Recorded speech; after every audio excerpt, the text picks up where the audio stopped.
ইয়া রাসূলুল্লাহ ইয়া হাবিবাল্লাহ। আসসালামু আলাইকুম ওয়া রাহমাতুল্লাহি ওয়া বারাকাতুহু। আমার আদরের কলিজার টুকরা আপুরা সবাইকে ঈদ মোবারক, ঈদ মোবারক, ঈদ মোবারক, ঈদের শুভেচ্ছা। আপুরা সবাই কেমন আছেন?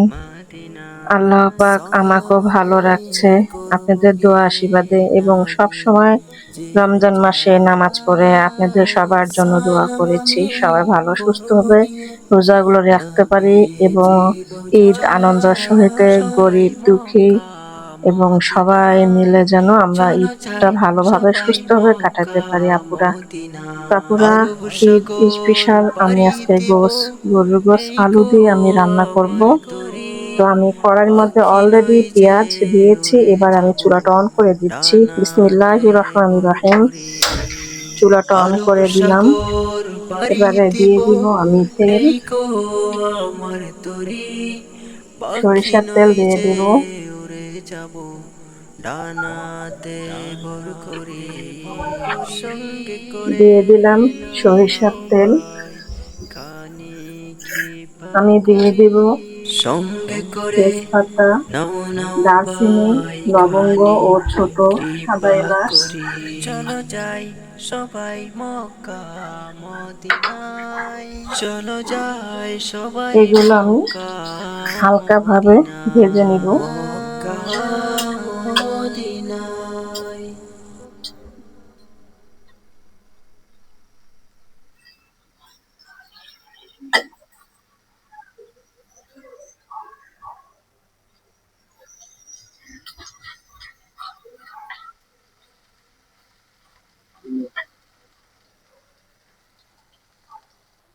আপুরা, আমি মশলা, তেজপাতা ও পেঁয়াজ আমি ভেজে নিলাম। এবারে আমি আগে থেকে আমি মশলা এখানে মিক্সড করে রেখেছি, মশলাগুলো আমি দিয়ে দিব।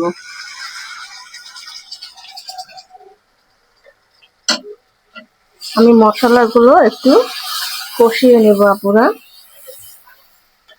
আপুরা সবাই কমেন্ট করে একটু জানাবেন 1 মাস রমজান আপনাদের কাছে কেমন কেটেছে, এবং ভালো সুস্থভাবে রোজা রাখতে পারছেন কিনা।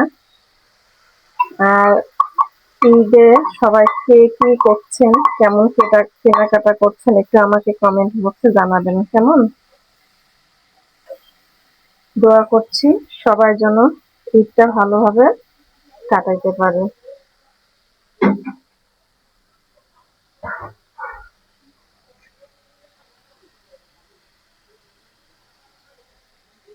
তো মশলা কষানো হয়ে গেছে, এবার আমি গরুর গোশগুলো দিয়ে দিব।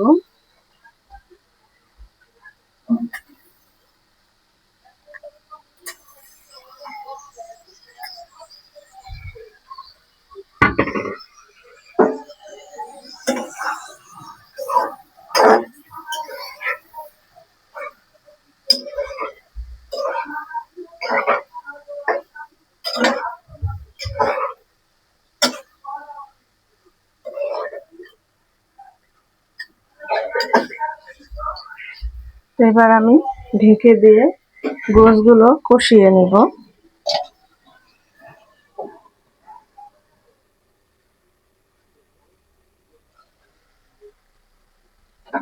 পুরা গোশ আমি ভালো করে কষিয়ে নিলাম। এবারে আমি আলু দিয়ে দিব। এটা হচ্ছে লাল বগুড়াই আলু। আর আমি 3-4টা কাঁচামরিচ দিয়ে দিচ্ছি।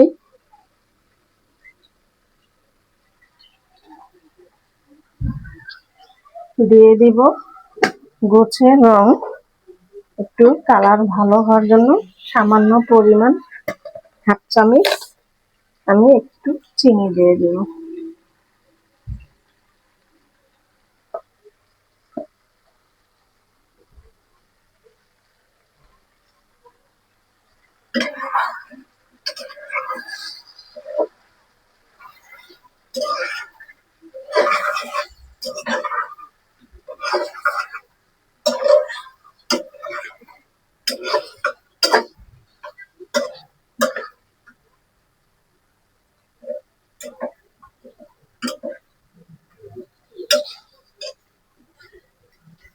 আমি আবারও ঢেকে দিচ্ছি।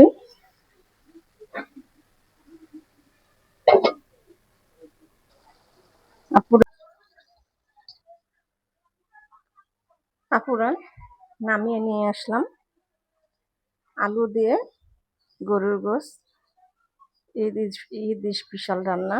তো রান্নার ভিডিওটি আপনাদের কাছে কেমন লেগেছে অবশ্যই কমেন্ট করে জানাবেন। লাইক দিন, বেশি বেশি করে শেয়ার করে দিন আপুরা। দোয়া চাই ছোট্ট রান্নাঘর চ্যানেলটিকে সাবস্ক্রাইব করতে একদমই ভুলবেন না। যারা নতুন আপনারা দেখছেন পাশে বেল বাটনটি ক্লিক করে আমার ভিডিওর পাশেই থাকুন। সবাই ভালো থাকুন ও সুস্থ থাকুন এই দোয়া কামনা করে রেখে দিচ্ছি। আসসালামু আলাইকুম ওয়া রাহমাতুল্লাহি ওয়া বারাকাতুহু।